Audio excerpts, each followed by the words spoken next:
नमस्कार, स्वागत है आप सभी का न्यूज वन इंडिया में और मैं हूं आपके साथ श्रावणी पटनायक। बुलेटिन की शुरुआत करेंगे। यूपी में उपचुनाव खत्म हो चुके हैं, नतीजे आ चुके हैं, बीजेपी को लीड मिल चुकी है, लेकिन इस सब के बाद भी अभी तक उपचुनाव को लेकर विवाद खत्म नहीं हुआ। चुनाव से पहले से ही समाजवादी पार्टी ने चुनाव में गड़बड़ी का आरोप लगाना शुरू कर दिया था। इसके लिए सपा नेताओं ने चुनाव आयोग के खूब चक्कर काटे। बीएलओ लेवल से लेकर कमिश्नर तक को हटाने की मांग की गई। अब जबकि चुनाव खत्म हो चुका है, फिर भी समाजवादी पार्टी को चैन नहीं। एक बार फिर सपा का प्रतिनिधिमंडल चुनाव आयोग के दरवाजे पर दस्तक देने जा रहा है और इस दौरान सपा के नेता उन कथित ऑडियो और वीडियो सबूतों को आयोग के सामने पेश करेंगे, जिनके आधार पर सपा का दावा है कि चुनाव में गड़बड़ी की गई। अब इन सबूतों से चुनाव आयोग को कितना फर्क पड़ेगा, ये तो बाद की बात है, लेकिन एक बात तय है कि हार के बाद समाजवादी पार्टी इन शिकायतों के जरिए अलग तरह का संदेश देने की कोशिश में, ताकि 2027 के लिए कार्यकर्ताओं का मनोबल ऊंचा रहे। तो कार्यकर्ताओं के बनाए हुए वीडियो चुनाव आयोग को नेता सौंपेंगे, क्योंकि उनका दावा है कि इस बार चुनाव में जमकर गड़बड़ी हुई है। ऑडियो वीडियो सबूत वो चुनाव आयोग के सामने रखेंगे और ये देखना महत्वपूर्ण होगा कि क्या वाकई ही में यहाँ पर कार्रवाई की जाएगी, क्या इस पर चुनाव आयोग का कोई असर पड़ेगा, या फिर केवल ये समाजवादी पार्टी इसलिए कर रही है कि चुनाव आयोग जो है चुनाव से पहले ही आप जो, क्योंकि 2027 में चुनाव है और विधानसभा चुनाव से पहले उनके तमाम कार्यकर्ताओं का मनोबल बढ़ सके। तो आपको बता दें कि कार्यकर्ताओं के बनाए हुए वीडियो चुनाव आयोग को आज सपा नेता सौंपेंगे, लेकिन इससे कितना फर्क पड़ेगा, क्या बदलाव होगा, ये देखना बेहद ही ज़्यादा महत्वपूर्ण हो जाएगा। क्योंकि चुनाव के दौरान हमने देखा था कि नतीजे तो सामने आ गए, लेकिन उसके बाद लगातार समाजवादी पार्टी के कई नेता चुनाव में गड़बड़ी का आरोप लगा रहे थे। उन्होंने कहा कि धांधली हुई है, फर्जी वोटिंग हुई है, और इसके साथ ही आपको बता दें कि लगातार इस पर जो है मांग की जा रही थी। और अब फिर एक बार कहीं ना कहीं सपा के प्रतिनिधिमंडल जो है वो समाजवादी पार्टी के पूरे कार्यकर्ताओं के साथ जो है फिर एक बार चुनाव आयोग के समक्ष पहुंचेंगे और उनके पास जो तमाम उनके पास वीडियो और ऑडियो रिकॉर्ड है वो उनको सौंपेंगे। लेकिन चुनाव आयोग के ऊपर क्या असर होगा, ये देखना महत्वपूर्ण होगा। क्या चुनाव आयोग इसका संज्ञान लेगा, ये बहुत बड़ी बात होगी। और इसके साथ ही कहीं ना कहीं ये 2027 के लिए एक संदेश समाजवादी पार्टी की तरफ से देने की कोशिश की जा रही है कि क्योंकि 2027 में चुनाव है और ऐसे में जो कार्यकर्ता है उनका मनोबल कहीं से कम ना हो। अधिक जानकारी के लिए हमारे साथ संवाददाता एसके बाजपेयी जुड़ चुके हैं। एसके बाजपेयी, चुनाव हो चुके हैं, नतीजे सामने आ चुके हैं, बीजेपी को अच्छी खासी लीड मिली है, लेकिन समाजवादी पार्टी अभी तक इससे उभर नहीं पाई है। चुनावी नतीजों के कुछ दिन बाद भी अब भी चुनाव आयोग के पास जाने की बात कह रहे समाजवादी पार्टी। एसके बाजपेयी, लगता है आपको कि अब चुनाव आयोग पे कोई असर होगा इसका? बिल्कुल इसका बहुत ज्यादा असर होता हुआ नहीं दिखाई दे रहा है, क्योंकि आयोग की अपनी एक संवैधानिक प्रक्रिया है। उस प्रक्रिया के तहत आयोग ने चुनाव संपन्न करा दिया है। हालांकि समाजवादी पार्टी की तरफ से मतगणना के पहले ही कई बूथों पर रिपोर्ट की मांग की गई थी, जिसको आयोग ने नहीं माना था, और उसके बाद मतगणना अपने सुचारू समय पर करा दी है। ऐसे में जो जिला निर्वाचन अधिकारी है उनकी तरफ से जो प्रत्याशी जीते हैं उनके प्रमाण पत्र भी वितरित कर दिए गए हैं। ऐसे में बहुत ज्यादा आयोग की तरफ से चीजें होती हुई नहीं दिखाई दे रही। हालांकि इस पूरे मामले को लेकर समाजवादी पार्टी पॉलिटिसाइज जरूर कर रही है और इसके जरिए कहीं एक पॉलिटिकल मैसेज देने की कोशिश समाजवादी पार्टी की, क्योंकि सपा अध्यक्ष अखिलेश यादव लगातार आयोग की प्रक्रिया को लेकर, लगातार अधिकारियों की चीजों को लेकर, पुलिस के भूमिका को लेकर, साथ ही साथ बड़े पैमाने पर वोटर्स को वोट न डाले जाने को लेकर, ईवीएम को लेकर सवाल उठाते रहे। हालांकि अब समाजवादी पार्टी जो अलग अलग विधानसभा क्षेत्रों से सपा के पास में वीडियोज आए हैं या जो सपा के पदाधिकारियों ने शिकायतें की जिन पर एक्शन नहीं हुआ है, ऐसे लोग जो वोट नहीं डाल पाए उसका क्या कारण रहा, इन बहुत सारे विषयों को लेकर सपा ने जो वीडियोज हैं और जो शिकायती पत्र हैं वो एकत्र किए हैं, जिसको लेकर समाजवादी पार्टी आयोग में इन सारी चीजों को सौंपेगी और उसके जरिए मांग करने की कोशिश होगी कि आयोग इन चीजों को देखे कि किस तरीके से आयोग के आचार संहिता लगे होने के दौरान बड़े पैमाने पर जो सफाई वोटर थे वो वोट नहीं डाल पाए, ऐसा सपा का आरोप है।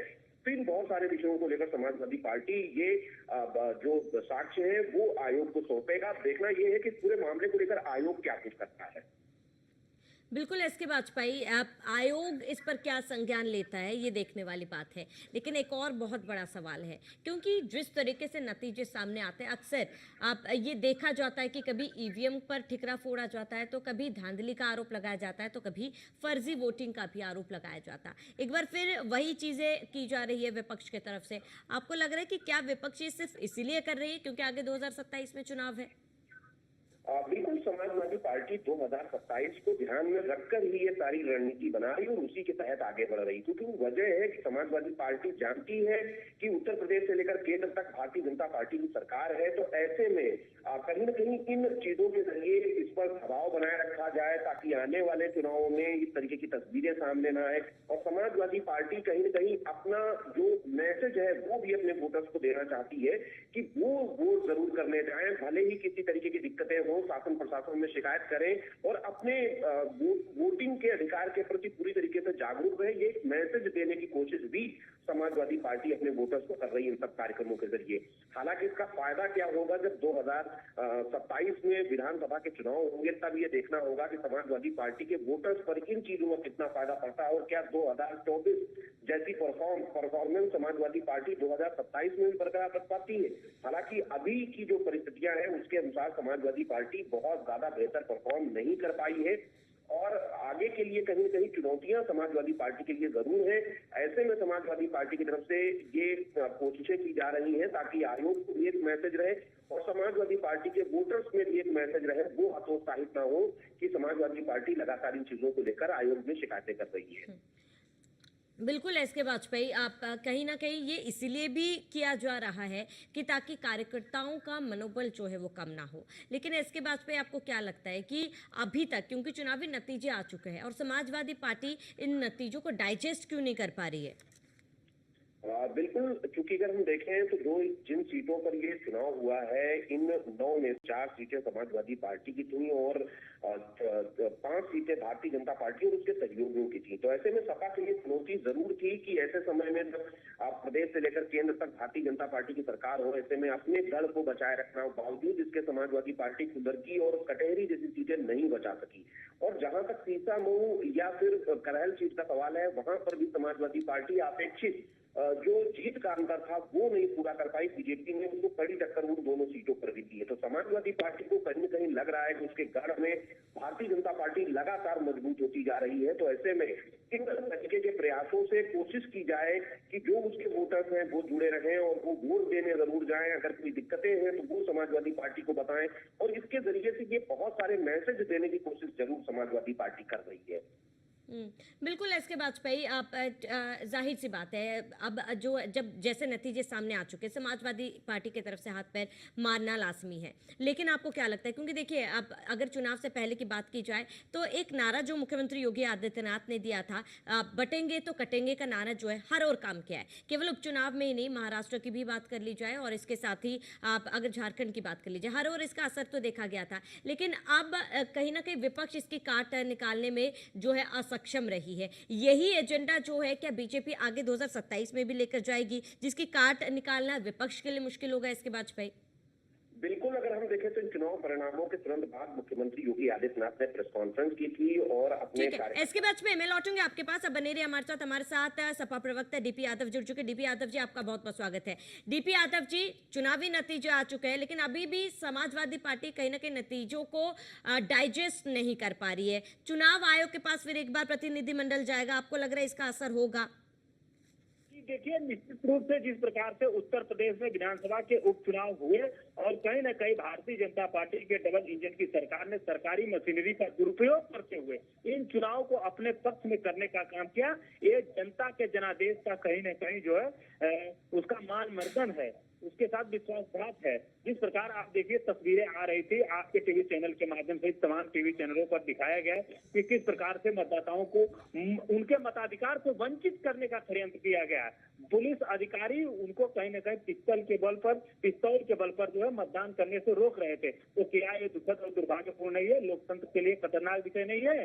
आज संविधान दिवस है और इस उपलक्ष्य में हम लोग यही गुजारिश करेंगे कि अगर संविधान को बचाना है, लोकतंत्र को बचाना है, तो निश्चित रूप से एकजुट होना पड़ेगा। और हमारा प्रतिनिधिमंडल आज जाएगा और चुनाव आयोग से ये शिकायत करेगा, गुहार लगाएगा। आप बताइए, अगर धांधली नहीं हो रही थी तो चुनाव आयोग ने 11 अधिकारियों कर्मचारियों को क्यों सजा दिया, क्यों सस्पेंड किया? ये कहीं न कहीं बताने के लिए पर्याप्त है कि भारतीय जनता पार्टी की सरकार ने इन चुनाव में व्यापक पैमाने पर धांधली की है।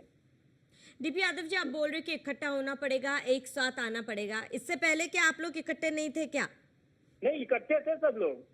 और फिर मैं एक गुहार लगाता हूँ, फिर से आना पड़ेगा। जो लोग नहीं इकट्ठे थे उनको भी आना पड़ेगा। और जनता से विशेष करके हम लोग आग्रह करते हैं कि जनता कहीं ना कहीं जिस प्रकार से अब जनता को मताधिकार को वंचित किया गया है, मायने नहीं रखता है कि वो समाजवादी पार्टी को वोट देते हैं, बीएसपी को, बीजेपी को, कांग्रेस को। मायने ये रखता है कि वो मतदान स्थल तक जाने क्यों नहीं पाए। आप बताइए, किस प्रकार से कहा जा रहा था कि आप दाढ़ी कटवा करके आइए, आप बुर्के उतार करके आइए, आप ये आधार कार्ड लेकर के आइए। अगर किसी के पास वैलिड वोटर आईडी कार्ड है, क्या वो मतदान नहीं कर सकता है? आधार कार्ड जरूरी है क्या? ये कहाँ लिखा हुआ है? कोई भी आप डॉक्यूमेंट लेकर के जाइए, आईडी प्रूफ लेकर के जाइए और चेक कराइए, मतदान दीजिए। और वैसे तो पुलिस वालों को चेक करने का कोई अधिकार ही नहीं है। अंदर मतदान अधिकारी बैठे हुए हैं, उनको चेक करना है। अगर वो सही नहीं पाते हैं तो कह देंगे कि आप नहीं है वैलिड वोट डालने के लिए। और बहुत सी जगहों से तो ऐसी खबर आ रही थी कि उनके पहले ही वोट पड़ चुके हैं, लोग जा रहे थे पर्ची लेकर, पता चला उनका वोट पड़ा हुआ। तो ये किस प्रकार का लोकतंत्र, किस तरह से भारतीय जनता पार्टी बनाना चाहती है, ये जनता अब जानना चाहती है। जी डीपी यादव जी, देखिए ठीक है, कुछ वीडियो और ऑडियो आपके पास है, आप उसे लेकर चुनाव आयोग के पास जाना चाहते हैं। आपका फर्जी वोटिंग का भी आरोप है। आपका कहना है कि कई मतदाता ऐसे हैं जिनकी पहले से ही वोटिंग हो चुकी है लेकिन वो मतदान केंद्र पर नहीं पहुंचे थे। वही बीजेपी का भी कहीं ना कहीं आरोप है कि बुरखे की आड़ में इस तरीके की धांधली की जा रही है, लोग बुरखे के आड़ में गलत वोटिंग कर रहे हैं। उनके पास भी इन तमाम चीजों को लेकर वीडियो है। जी, तो निश्चित रूप से वो तो मतदान अधिकारी चेक करेगा ना, जाकर के। पुलिस वाले कौन होते चेक करने के लिए? ये बताइए, कल को कोई कहेगा, कोई साधु भेष में जा रहा है, जटा बांधे हुए है, वो दाढ़ी रखा है, वो कहेगा आप अपना केस कटा करके आइए, वोट डालिए। ये कहाँ का नियम कानून हो गया? ये बताइए, पुलिस वालों को ये कौन अधिकार दे दिया? कोई टीका लगा करके जा रहा है, कहेगा कि आपने तो टीका लगाया हुआ, आप क्यों टीका लगा करके आ रहे हैं? कोई चश्मा लगा के जाएगा तो कहेगा चश्मा लगा करके। ये सब देखिए, कहीं न कहीं भारतीय जनता पार्टी ने जो षड्यंत्र किया, कुचक्र किया है, उसके खिलाफ हम लोग जाएंगे, आयोग से शिकायत करेंगे। आयोग में हमारी बात सुनी जाएगी। ठीक है, नहीं सुनी जाएगी तो हम जनता की अदालत में जाएंगे, जनता से हम फरियाद करेंगे, जनता को हम बताएंगे किस प्रकार से। देखिए, कहीं न कहीं एक षड्यंत्र हो रहा है, लोकतंत्र के खिलाफ षड्यंत्र हो रहा है, लोकतंत्र को तहस नहस किया जा रहा है। जी बिल्कुल डीपी यादव जी, आप कहीं ना कहीं अगर ठीक है उपचुनाव के पास समाजवादी पार्टी जाएगी, अपनी बात रखे, जाहिर सी बात है अपनी बात रखना सही है। आप लेकिन इस बार के जिस तरीके से नतीजे सामने आए हैं डीपी यादव जी, क्या आपको लगता है कि जो एक नारा बीजेपी की तरफ से दिया गया था, मुख्यमंत्री योगी आदित्यनाथ की तरफ से दिया था कि बटेंगे तो कटेंगे, वही कहीं ना कहीं समाजवादी पार्टी के लिए सबसे बड़ी वो एजेंडा जो है जिसकी कार्ड समाजवादी पार्टी नहीं निकाल कर उभर पाई? ये नारा सदी का सबसे खराब वाहियात नारा है। जनता इस नारे को पसंद नहीं कर रही है। समाजवादी पार्टी जो है अपने एजेंडे पर चुनाव में जा रही है। हम गरीब, किसान, मजदूर, नौजवान की बात करते हैं, हम इस देश में बेतहाशा महंगाई की बात करते हैं, नौकरी नहीं मिल रही है उसकी बात करते हैं, आज गेहूं बुआई चल रहा है, किसानों को खाद बीज नहीं मिल रहा, हम उसकी बात करते हैं। ये नारे तो सब लोग जान गए हैं कि भारतीय जनता पार्टी कहीं न कहीं नारे के झांसे में ला करके लोगों को गुमराह करने का काम करती है। और मुख्यमंत्री के पास और क्या है? सिर्फ नारे और ढकोसलेबाजी के अलावा उनके पास कुछ भी बचा हुआ नहीं है, क्योंकि उनकी कुर्सी तो स्वयं खतरे में है। जिस प्रकार लोकसभा चुनाव के बाद उत्तर प्रदेश की जनता ने उनको नकार दिया था, कहीं न कहीं उसका परिणाम हुआ कि इन उपचुनाव में उन्होंने धांधली का रास्ता अपनाया और धांधली के द्वारा वो जनता का विश्वास हासिल करते हैं, करना चाह रहे हैं। लेकिन 2027 में जब आम चुनाव होंगे, इनकी धांधली नहीं चलने वाली। आप देख लीजिएगा जिस प्रकार से उन्होंने इसका भी हिसाब जनता बराबर करेगी 2027 में, और इनको कहीं न कहीं हरा करके जनता दम लेगी। जी बिल्कुल डीपी यादव जी, देखिए अभी आप ये कह रहे हैं कि ये नारा सदी का सबसे खराब नारा था, लेकिन यही नारा जो है महाराष्ट्र में भी दिया था। महाराष्ट्र में भी हमने देखा किस तरीके से बम्पर मतों के साथ बीजेपी ने जीत दर्ज की। उपचुनाव में भी बीजेपी ने कई सीटों पर जीत दर्ज की है। अगर समाजवादी पार्टी, अगर पीडीए के नारा, लोकसभा चुनाव में हमने देखा कि पीडीए के नारे का जादू जो है कहीं ना कहीं चला था, तो ऐसे में तो बीजेपी भी यही कहेगी कि ये कोई नारा नहीं था, ये वाया था, ये काम नहीं किया है। अच्छा ये बताइए, हम्म। कर्नाटक में 3 सीटों पर उपचुनाव हुआ, 100% भारतीय जनता पार्टी हार गई। हम्म। इसी तरह से पश्चिम बंगाल में हुआ, 100% हार गई। हमने तो इतनी धांधली और बेईमानी के बावजूद भी 25% सीटें जीती हुई हैं। और आप बताइए, भारतीय जनता पार्टी अगर महाराष्ट्र है। में चुनाव जीती तो पश्चिम, आप बताइए झारखंड में क्या हुआ? योगी जी वहां भी तो गए थे, तमाम नारे ठीक है दिए थे, डीपी यादव वहां जी, भी एक तो बड़ी कौन- खबर आ रही है आपका जुड़ने के लिए, आपका बहुत बहुत शुक्रिया। इसके बाद में आपका भी जुड़ने के लिए बहुत बहुत शुक्रिया।